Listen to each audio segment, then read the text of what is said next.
First Contact's Fatal Misunderstanding.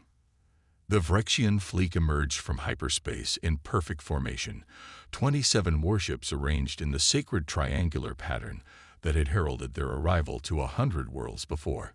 High Commander Cell stood on the bridge of the flagship Inevitable Victory, his 4 eyes scanning the tactical displays with practiced efficiency. The third planet of this unremarkable yellow star system looked deceptively peaceful, swirls of blue and green beneath wisps of white cloud. Primitive, Cell remarked, running a clawed hand over the smooth ridges of his cranial plate. Another species barely out of their atmospheric nests. They call themselves humans, Commander, his science officer Melks responded, scrolling through preliminary data. And they are not entirely primitive. They have achieved limited interplanetary travel, established colonies on their 4th planet, and several moons. Cell dismissed this with a flick of his secondary hand. Irrelevant.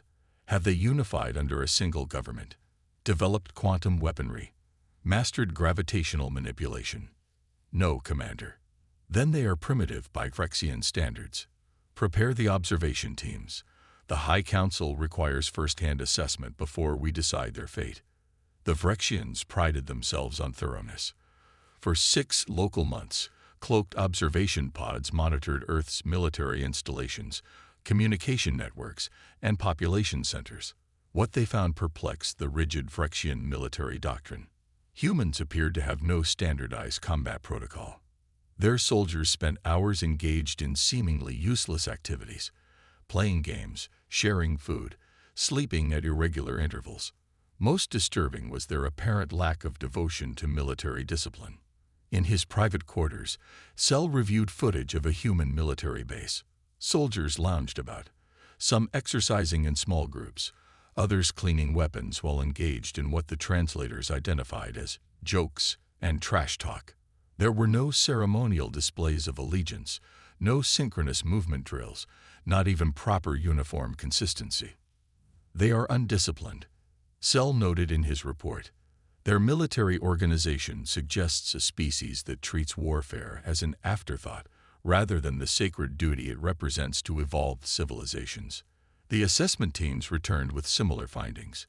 Humans fought among themselves constantly over territories, resources, and abstract concepts like freedom and rights. They had no unified planetary defense system. Their weapons, while occasionally inventive, rely primarily on chemical propellants and crude explosives rather than the energy-based systems the Vrexians had mastered centuries ago. We have collected sufficient data, Cell announced to his war council. The humans represent no significant threat to our expansion. Their disorganization and technological limitations make them ideal candidates for subjugation rather than extermination. The council murmured their agreement. Only Science Officer Melks hesitated. Commander, there are anomalies in the behavioral studies that warrant further investigation. Their historical records show. Your concerns are noted, Science Officer, Cell interrupted. But the High Council grows impatient. They have already designated this system for resource extraction. The decision was made. Rather than full-scale invasion, the Vrexians would demonstrate their superiority by neutralizing a single human outpost, their newly established colony on Mars. The attack would serve as a warning, forcing Earth's fragmented governments to recognize Vrexian dominance and accept the terms of surrender. The assault on Mars Colony Epsilon began precisely at local dawn. Vrexian landing craft descended through the thin Martian atmosphere, deploying ground forces with mathematical precision. The colony's defenses were minimal, a few orbital satellites easily disabled, a handful of antiquated rail guns, and fewer than 300 military personnel protecting nearly 2,000 civilians. Commander Cell watched from orbit, expecting immediate capitulation once the humans realized the futility of resistance. Instead, he witnessed something unprecedented. The human forces did not retreat to defensive positions as Vrexian military doctrine would dictate when faced with superior numbers. They did not attempt organized counterattacks along predictable vectors that could be easily neutralized. Instead, they scattered into small, seemingly chaotic units that struck from unexpected angles, using the colony's infrastructure and the Martian landscape in ways the Phyrexians' combat simulations never anticipated. They are fighting without coherent strategy, Cell remarked, puzzled as casualty reports began filtering in. Far more Phyrexian soldiers were falling than the projections had estimated. Science Officer Melk studied the tactical displays with growing concern. Commander, I believe they are employing what humans call guerrilla tactics. Small, independent units making autonomous decisions based on immediate circumstances rather than centralized command. Cell dismissed this. Desperation, not strategy. Increase ground forces by 30%. They cannot sustain this resistance. But 12 hours into what should have been a 4-hour operation, the situation had deteriorated further. Human reinforcements had arrived from Earth, not in organized military transports, but in a cobbled-together fleet of civilian vessels, mining ships, and hastily retrofitted cargo haulers. They bypassed the Phyrexian fleet's outer perimeter by executing micro-jumps between Martian orbital debris. A suicidal maneuver by Phyrexian standards, but one that succeeded in landing nearly 1,000 additional fighters. Then came the transmissions, not pleased for mercy or offers of surrender, but direct communications to the Phyrexian command ship. The face that appeared on the view screen was that of a human female, her features set in an expression that the Phyrexian emotional analysts couldn't precisely categorize. "This is Admiral Helena Reyes of Earth Combined Forces," she said, her voice unnervingly calm. "You have attacked civilian colonists without provocation or declaration of war. You have 1 hour to withdraw all forces from Martian space, or we will consider this an act of war against humanity." Cell actually laughed, a rare display of emotion for a Phyrexian commander. "They threaten us. With what? Their primitive kinetic weapons and combustion engines." But as the deadline approached, Phyrexian sensors detected unusual activity throughout the solar system. Dormant satellites were powering up. Civilian shipping containers in orbit around Earth were jettisoning their cargo, revealing hidden weapon systems. Mining platforms near the gas giants were repositioning, their extraction drills retracting to expose missile bays. "Commander," Melk said quietly, "I believe we may have misjudged the humans' military readiness." "Impossible," Cell insisted. "Our intelligence was thorough. They have no unified defense system, no advanced weaponry capable of." The first strike came not from Mars or Earth, but from the asteroid belt. Hundreds of small, unmanned craft emerged from mining operations, each carrying a single high-yield nuclear warhead. They accelerated toward the Phyrexian fleet in erratic, unpredictable patterns that confounded targeting systems designed for rational combat maneuvers. "Evasive action," Cell ordered, but the Phyrexian fleet, arranged in its perfect, ceremonial formation, couldn't disperse quickly enough. 3 destroyer-class vessels were hit in the first wave, their shields overwhelmed by multiple simultaneous detonations. The humans on Mars chose that moment to launch their ground counterattack. Led by a commander named Rodriguez, they employed tactics so reckless that Phyrexian battle computers couldn't predict their movements. Soldiers charged directly into superior firepower, sacrificing themselves to create openings for their comrades. Civilian engineers repurposed mining equipment into makeshift weapons. Medical personnel fought alongside combat troops, sometimes abandoning treatment of the wounded to take up arms. Within 6 hours, the Phyrexian ground forces were in full retreat. Within 12, the fleet had lost 1/3 of its ships and was pulling back beyond lunar orbit. And still the humans pressed the attack, pursuing the retreating Phyrexians with a ferocity that defied all logical analysis. In the sanctuary of his command chamber, Cell faced the grim reality of defeat. His second-in-command, Sub-Commander Vex, voiced what many were thinking. "They were waiting for us. This was a trap." "No," Science Officer Melks corrected, "not a trap. A contingency. The humans appear to maintain a state of constant readiness, disguised as disorganization. Their military personnel integrate with civilian society, Their weapons systems are concealed as infrastructure, and their tactics are not bound by traditional military doctrine. But why? Cell demanded. Why maintain such deception? Why not display their strength openly, as all civilized species do? Melts had been reviewing historical records transmitted from Earth, seemingly as part of their declaration of war, but more likely an intentional psychological tactic. Commander, I believe humans evolved differently than we did. Their history is one of constant conflict, not the ritualized, formalized warfare of the Phyrexian past, but chaotic, desperate struggles for survival against each other and their environment. You're suggesting they are inherently more violent than we are? Cell asked incredulously. Not more violent, Melks clarified. More adaptive. They do not fight according to established patterns because their evolution rewarded unpredictability. And there is something else, something in their psychology that our analysts are struggling to quantify. Explain, Cell ordered. When we attacked their colony, something changed in their behavior. Our intelligence suggested they were divided, their governments often at odds with each other. Yet within hours of our attack, they unified with a coordination that should have been impossible. It's as if the act of external aggression transformed them from competing individuals into a single organism with one purpose. Revenge, Vex suggested. Not exactly, Melk said. The closest translation in our language would be protective rage. They fight hardest not for resources or territory, but when defending their own kind from external threats.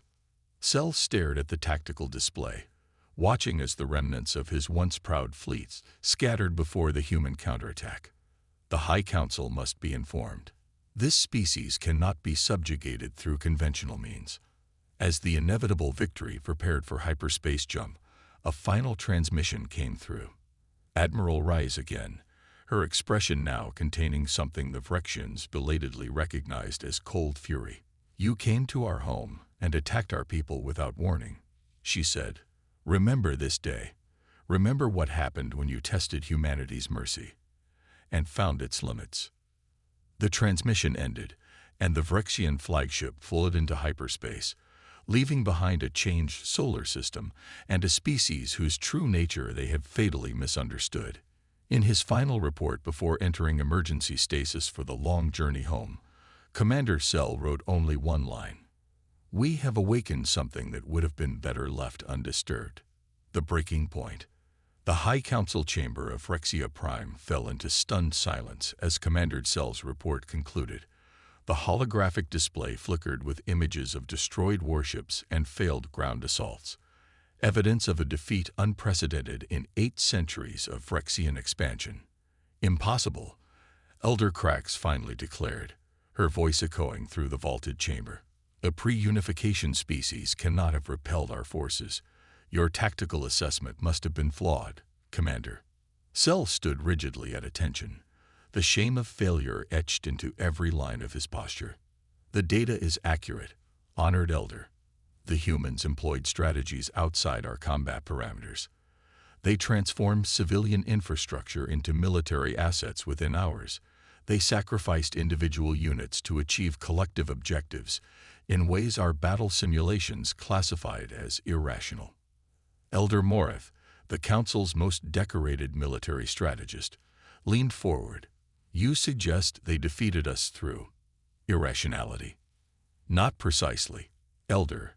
Science Officer Melks interjected, stepping forward despite protocol. Humans appear to operate under different psychological imperatives than Phyrexians, where we value order, hierarchy, and predictability.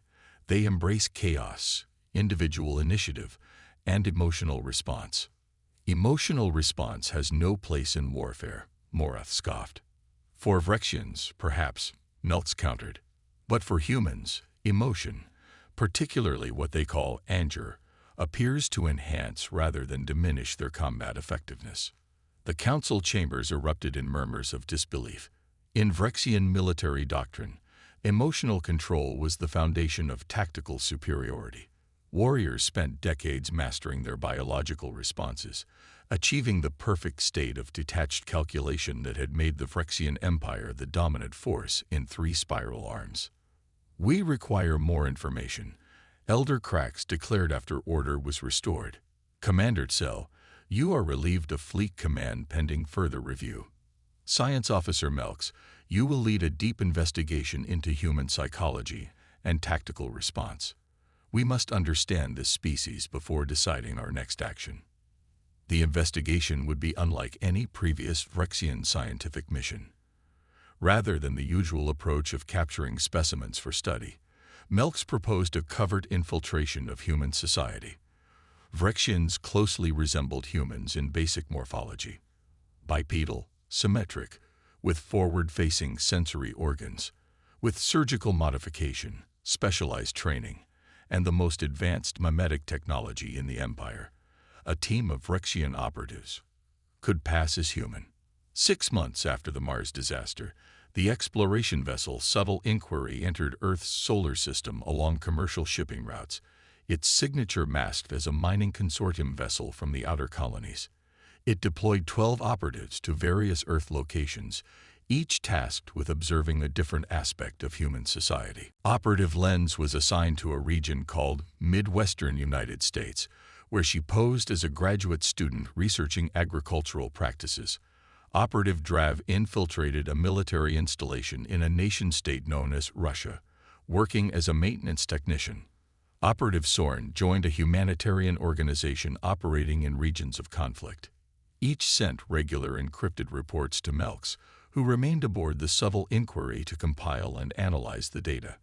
The findings were disturbing. Humans possess no unified cultural framework, Melks noted in his preliminary report to the High Council. They maintain thousands of distinct belief systems, social structures, and moral codes, often in direct contradiction to each other. Yet these differences rarely impede their ability to coordinate against external threats. More puzzling were the contradictions in human behavior. Operative Lens observed farmers working to exhaustion to feed strangers they would never meet. Operative Drav documented soldiers who complained constantly about military service, yet reacted with extreme hostility when outsiders criticized their units. Operative Sorn witnessed humanitarian workers risking their lives for people of different nationalities, religions, and political affiliations. They possess a concept they call empathy, Melks wrote, which allows them to experience simulated versions of others' emotional states. This appears to create social bonds that transcend logical self-interest. But alongside this capacity for connection, humans display potential for violence that shocked even the combat-hardened Phyrexians. Operative Krev, infiltrating a maximum security prison, documented the aftermath of a riot that left 17 dead, not from sophisticated weapons, but from crude implements and bare hands. Operative Tarn, embedded in a conflict zone, reported civilians taking up arms with minimal training, fighting with a ferocity that professional Phyrexian warriors would struggle to match. 3 months into the mission, Melks identified what he believed was the key to understanding human psychology. Humans possess a unique cognitive duality, he reported to the Council. They can rapidly transition between states we would consider mutually exclusive: compassion and cruelty, logical calculation and emotional reaction, individual self-interest, and collective sacrifice.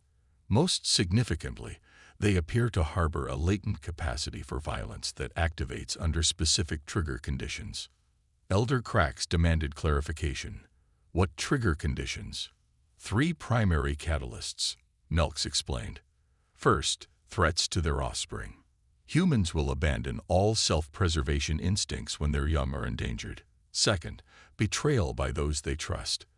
This violation of social bonds produces a response we can only describe as cold rage, a focused, sustained hostility unlike anything in Phyrexian psychology. Third, and most relevant to our situation, humans respond to unprovoked aggression with disproportionate retaliation. You suggest our attack on Mars triggered this response? Elder Morath asked. Precisely, Elder. By Phyrexian standards, our assault was measured. a demonstration of superior force against a minimal target.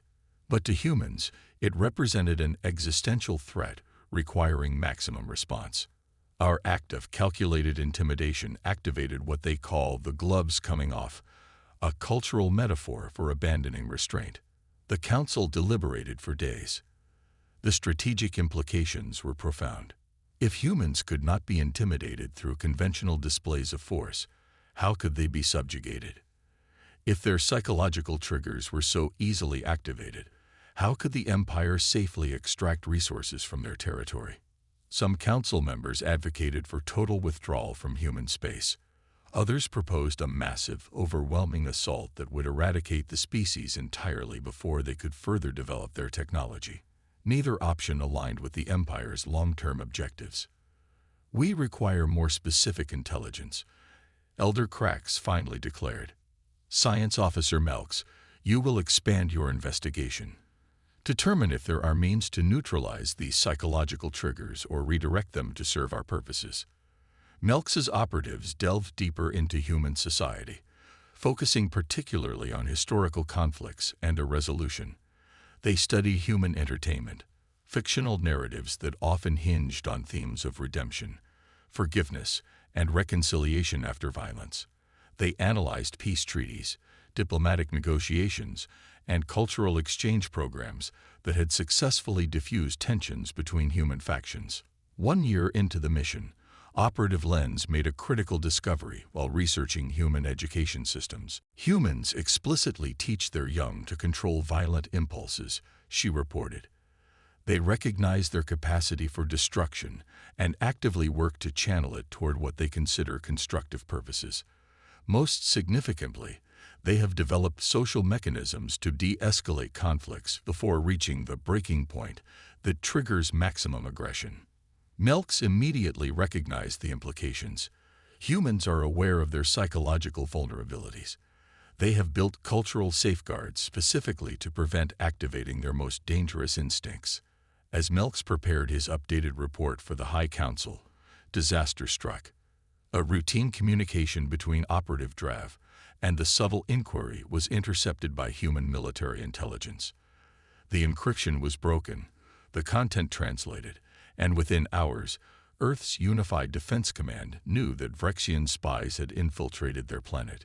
The human response was swift but unexpected.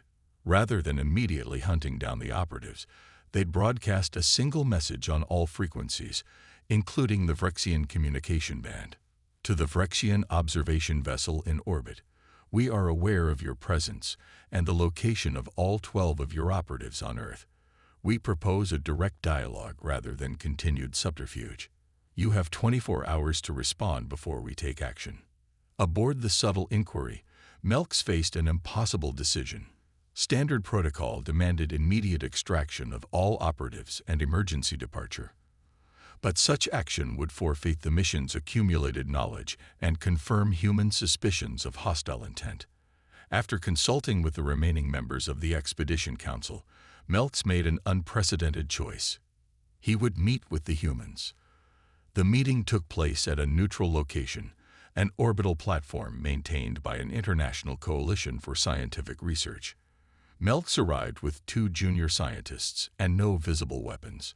The human delegation was led by Admiral Reyes, whose forces had repelled the Vrexian attack on Mars, along with representatives from Earth's major power blocks. "Science Officer Melks," Admiral Reyes began without preamble, "your operatives have spent a year studying us. I assume you've reached some conclusions about human nature." Melks hesitated, then decided that honesty offered the best chance of a productive outcome. "We have determined that your species possesses psychological characteristics unlike any we have previously encountered.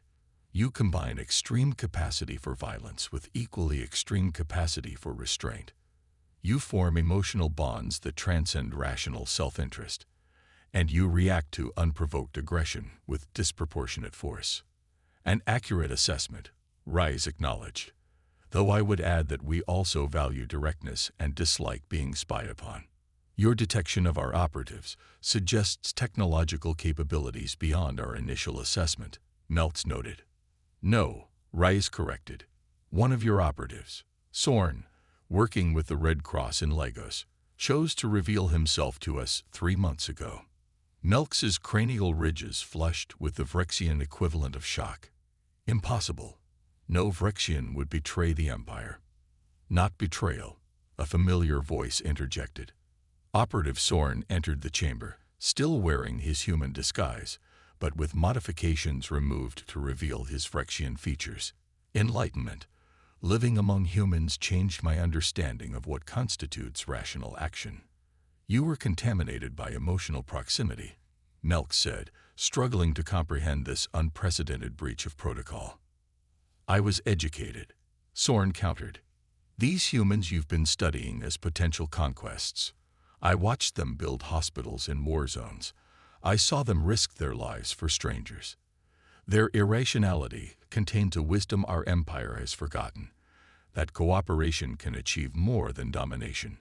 Admiral Reyes stepped forward. We've reviewed the data from your Mars attack and your subsequent investigation.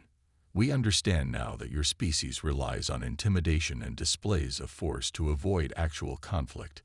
You expected us to surrender after a demonstration of superior technology. It is the rational response, Melx insisted.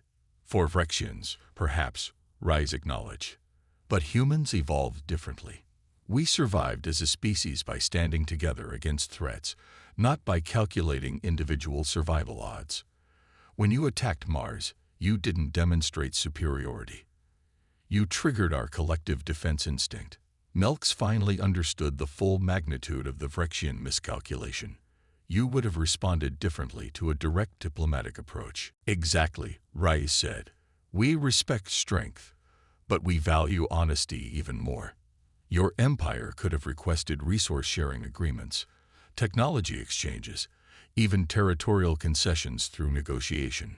Instead, you chose violence and deception, which are precisely the triggers for our most extreme responses. The implications were staggering. The Vrexian Empire had expanded for centuries using the same methodology. Demonstrate overwhelming force, demand submission, and extract resources from subjugated worlds. It had never encountered a species whose psychology inverted the expected response, one that became more dangerous rather than more compliant when threatened. What happens now? Melx asked quietly. That depends on your next actions, Reyes replied. Your operatives will be allowed to leave peacefully. We will provide you with comprehensive data about human psychology and social structures, more detailed than what you've gathered through infiltration. In return, we expect the Vrexian Empire to recognize Earth and its colonies as sovereign territory and engage with us through diplomatic channels only. And if the High Council rejects these terms? Admiral Reyes's expression hardened. During your observation period, we've been studying you as well. We've mapped your hyperspace routes, identified your core worlds, and analyzed your military capabilities. We know the location of Vrexia Prime. We understand your hierarchical command structure and its vulnerabilities. If forced into conflict, we will not limit our response to defensive actions. The threat was clear, and for the first time in his career, Melx felt genuine fear, not for himself, but for the Empire. The humans had proven they could defeat a Vrexian battle fleet. If provoked further, they might bring the war to Vrexian territory, employing the same unpredictable, adaptive tactics that had proven so effective at Mars. I will convey your terms to the High Council, Melx promised, and I will strongly recommend acceptance. As the Vrexian delegation prepared to depart, Admiral Reyes offered one final observation. Your scientists have identified what triggers human aggression, but they've missed something equally important, what inspires our compassion. We can be relentless enemies, but we can also be steadfast allies. The choice is yours. 6 months later, the first official Vrexian ambassador arrived at Earth's orbital diplomatic center. The High Council, after reviewing Melx's complete report and the human data package, had chosen the path of engagement rather than confrontation. Initial trade agreements were established, cultural exchanges planned, and mutual defense protocols negotiated. In his private quarters on the embassy station, Ambassador Melks, promoted for his handling of the crisis, reviewed the latest communiques from Phryxia Prime. The Empire was changing, adapting to the reality of a species that could not be conquered through traditional means. Some traditionalists still advocated for eventual military action, but the majority now recognized the potential benefits of alliance with humanity. A soft alert indicated an incoming transmission. Admiral Rice, requesting a private conversation. Ambassador, she greeted him. I thought you'd want to know that the Mars colony reconstruction is complete. The memorial includes the names of both human and Phryxian casualties. Melks was startled. You honor our fallen warriors alongside your own. We remember all who died due to misunderstanding, Rice explained. It serves as a reminder of how easily conflict escalates when we fail to comprehend each other's nature. Melks considered this. The High Council struggles to understand this aspect of humanity. Your capacity to move from enmity to cooperation so quickly. Not quickly, Rice corrected, and not easily. There are still many humans who distrust Phryxians, but we recognize a simple truth that your empire is only beginning to grasp. Conflict is costly, peace is profitable, and understanding is the bridge between them. As the transmission ended, Melks gazed out at the blue-green planet that had humbled the mighty Phyrexian Empire, not through superior technology or numbers, but through a psychology evolved in the crucible of Earth's harsh history. The humans had taught the Phyrexians a lesson that would reshape their civilization. True power lay not in the ability to intimidate, but in the wisdom to know when not to fight, and in understanding the line that should never be crossed, the breaking point where mercy ends and something far more dangerous begins.